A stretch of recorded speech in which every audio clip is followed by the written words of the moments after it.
రాష్ట్రంలోని విద్యార్థులకు తెలంగాణ సర్కార్ గుడ్ న్యూస్ చెప్పింది. సంక్రాంతి పర్వదినాన్ని పురస్కరించుకొని 6 రోజులు సెలవులు ప్రకటించింది. జనవరి 12వ తేదీ నుంచి 17వ తేదీ వరకు సెలవులు ఉంటాయని వెల్లడించింది.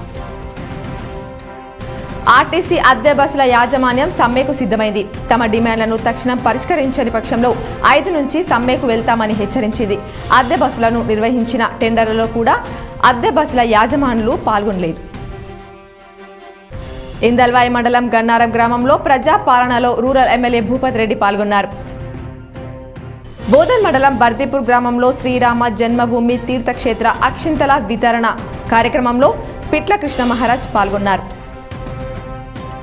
సావిత్రిబాయి పూలే జయంతి సందర్భంగా నగరంలోని అంబేద్కర్ కాలనీకి విగ్రహానికి మేయర్ నీతు కిరణ్ పూలమాల వేసి నివాళులర్పించారు. ఆలూరు మండలం కల్లేడి గ్రామంలో కాంగ్రెస్ సీనియర్ నాయకులు డేగ పోచెట్టి కుటుంబాన్ని కాంగ్రెస్ ఆర్మూర్ నియోజకవర్గం ఇన్ఛార్జి వినయరెడ్డి మండలం కాంగ్రెస్ నాయకులు పరామర్శించారు. సావిత్రి బాపులే 193వ జయంతి సందర్భంగా మేరు సంఘం ఆధ్వర్యంలో పూలమాలను సమర్పించి ఘన నివాళులర్పించారు. కొలిపాక్ గ్రామంలో ప్రజాపాలన 6 గ్యారంటీల పథకంలో భాగంగా గ్రామ పంచాయతీ కార్యాలయంలో సర్పంచ్ గంగు బాలయ్య అధ్యక్షతన తహసీల్దార్ ఆధ్వర్యంలో గ్రామసభ నిర్వహించారు. రేంజల్ మండలంలోని సాటాపూర్ గ్రామ పంచాయతీలో ప్రజాపాలనను అదనపు కలెక్టర్ చిత్రా మిశ్రా సందర్శించారు.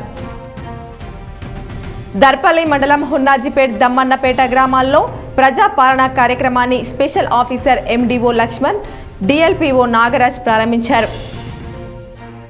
సిరికొండ మండల కేంద్రంలో శ్రీరామ జన్మభూమి తీర్థక్షేత్ర ట్రస్ట్ అయోధ్య నుండి వచ్చిన అయోధ్య రాముడి పూజిత అక్షింతలు గడప గడపకు వితరణ కార్యక్రమాన్ని శ్రీరామ జన్మభూమి తీర్థక్షేత్ర సిరికొండ ట్రస్ట్ మరియు శ్రీ లొంక రామలింగేశ్వర ఆలయ కమిటీ ఆధ్వర్యంలో నిర్వహించారు.